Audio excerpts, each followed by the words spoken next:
Good morning mga master. Ito po yung huli ko kagabi. Konti lang at saka maliliit. Pero goods na rin.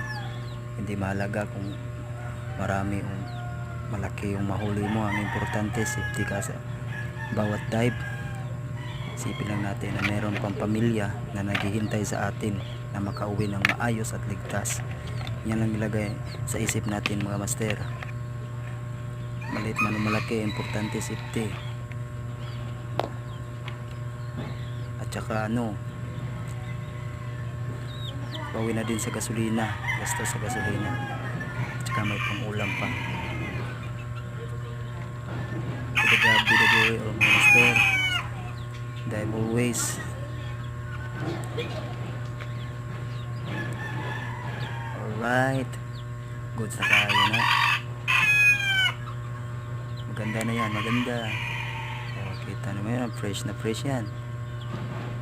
Yan lang po mga master. Salamat po. Salamat sa